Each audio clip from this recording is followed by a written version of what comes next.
ಬಿಹಾರದಲ್ಲೂ ಜೋರಾಯಿತು politics. Congress BJP ಮಧ್ಯೆ tweet war ಜೋರಾಗಿದೆ. Modi ತಲೆ ಇಲ್ಲದ ಫೋಟೋ ಟ್ವೀಟ್ ಮಾಡಿದ್ದಾರೆ ಕಾಂಗ್ರೆಸ್. ಎಸ್, ಪ್ರಮುಖವಾಗಿ ಒಂದು ಕಡೆ ಈಗಾಗಲೇ ಸದ್ಯದ ಮಟ್ಟಿಗೆ ಕಾಂಗ್ರೆಸ್ ಬಿಜೆಪಿಯಿಂದ ಕಾಂಗ್ರೆಸ್ಸಿಗರು ಪಾಕ್ ಏಜೆಂಟ್ಗಳೆನ್ನುವಂತಹ ಟ್ವೀಟ್ ವಿಚಾರವಾಗಿ ಕಾಂಗ್ರೆಸ್ನಿಂದ ಮೋದಿ ಗಯಾ ಫೋಟೋ ಟ್ವೀಟ್ ಮಾಡಲಾಗಿದೆ. ಕಾಂಗ್ರೆಸ್ ಪಾಕಿಸ್ತಾನ್ PR ಏಜೆಂಟ್ಸ್ ಅಂತ ಟ್ವೀಟ್ ಮಾಡಲಾಗಿತ್ತು. ಸೊ ಈಗ ಗಯಾಬ್ ಅನ್ನುವ ಮುಖಾಂತರವಾಗಿ ಜವಾಬ್ದಾರಿ ಸಮಯದಲ್ಲಿ ಗಯಾಬ್ ಅಂತ ಟ್ವೀಟ್ ಮಾಡಲಾಗಿದೆ. ಉಗ್ರರ ಸಂಹಾರದಲ್ಲೂ ಕೂಡ ಪಾಲಿಟಿಕ್ಸ್ ಅನ್ನುವಂಥದ್ದು ಮತ್ತಷ್ಟು ಜೋರಾಗ್ತಾ ಇರುವಂಥದ್ದು. ಇಂತಹ ಸಂದಿಗ್ಧ ಪರಿಸ್ಥಿತಿಯಲ್ಲಿ ನಾಗರಿಕರ ನರಮೇಧ ನಡೆದಿದೆ.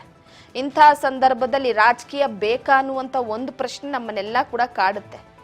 ಸೊ ಪ್ರಮುಖವಾಗಿ ಇಲ್ಲಿ ಗಮನಿಸುವ ಅಂಶ ಏನಪ್ಪಾ ಅಂತಂದ್ರೆ, ಒಂದು ಬಿಜೆಪಿ ಟ್ವೀಟ್ ಮಾಡಿತ್ತು, ಪಾಕಿಸ್ತಾನ ಏಜೆಂಟ್ ಕಾಂಗ್ರೆಸ್ ಅನ್ನುವ ಮುಖಾಂತರವಾಗಿ ಈಗ ನರೇಂದ್ರ ಮೋದಿ ಅವರ ತಲೆಯನ್ನ ತೆಗೆದು ಬರೀ ಕೇವಲ ದೇಹದ ಭಾಗವನ್ನ ಅಂದ್ರೆ ಆ ಒಂದು ಫೋಟೋನ ಅಂಟಿಸುವ ಮುಖಾಂತರವಾಗಿ ಗಯಾಬ್ ಅನ್ನುವ ಹಾಕುವಂತ ಮುಖಾಂತರವಾಗಿ ಟ್ವೀಟ್ ಮಾಡಿ ಸಮರವನ್ನ ಸಾರಿರುವಂಥದ್ದು. ಇಂತಹ ಸಂದಿಗ್ಧ ಪರಿಸ್ಥಿತಿಯಲ್ಲೂ ಕೂಡ ರಾಜಕೀಯ ಅನ್ನುವಂಥದ್ದು ನಡೀತಾ ಇದೆ. ಕಾಂಗ್ರೆಸ್ ಬಿಜೆಪಿಯ ನಡುವೆ ವಾಕ್ ಸಮರ ಜೋರಾಗಿದೆ. ಒಗ್ಗಟ್ಟಿನ ಬಲ ಪ್ರದರ್ಶನವನ್ನ ಮಾಡಬೇಕಾಗಿರುವಂತ ಇಂತಹ ಸಂದರ್ಭದಲ್ಲಿ ಪಾಕಿಸ್ತಾನದ ಪರವಾಗಿ ಏಜೆಂಟ್ ರೀತಿ ಕೆಲಸ ಮಾಡ್ತಿದೆ ಅಂತ ಬಿಜೆಪಿ ಮೋದಿಯವರ ತಲೆಯನ್ನ ತೆಗೆದು ಗಯಾಬ್ ಅನ್ನುವ ಮುಖಾಂತರವಾಗಿ ಕಾಂಗ್ರೆಸ್ ಈ ಒಳಗೆ ರಾಜಕೀಯದ ಜಗಳ ಜೋರಾಗ್ತಾ ಇದೆ.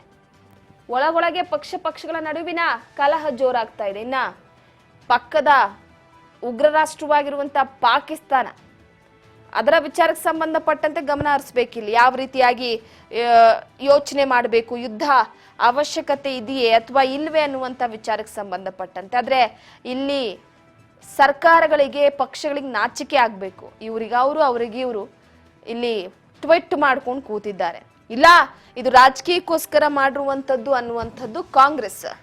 ಇನ್ನೊಂದು ಕಡೆ ಪ್ರಧಾನಿ ಮೋದಿ ಅವರು ದೇಶದ ವಿಚಾರಕ್ಕೆ ಸಂಬಂಧಪಟ್ಟಂತೆ, ನಾಗರಿಕರ ನರಮೇಧದ ವಿಚಾರಕ್ಕೆ ಸಂಬಂಧಪಟ್ಟಂತೆ ಯುದ್ಧವನ್ನ ಸಾರ್ತಾರ ಅನ್ನುವಂಥದ್ದು ಕೂಡ ಸದ್ಯ ಪ್ರಶ್ನೆ ಕಾಡ್ತಾ ಇದೆ. ಸೊ ಹಾಗಾಗಿ ಸದ್ಯದ ಮಟ್ಟಿಗೆ ಏನಾಗುತ್ತೆ ಅಂತ ಗೊತ್ತಿಲ್ಲ. ಆದರೆ ಅಟ್ಲೀಸ್ಟ್ ಸ್ವಲ್ಪ ಆದರೂ ಕೂಡ ಒಂದು ಮಟ್ಟಿಗೆ ಈ ಟ್ವೀಟ್ ರಾಜಕೀಯವನ್ನ ಬಿಟ್ಟು ಮುಂದಿನ ಕೆಲವೊಂದಿಷ್ಟು ವಿಚಾರದ ಬಗ್ಗೆ ಗಮನ ಹರಿಸಬೇಕಾಗಿದೆ.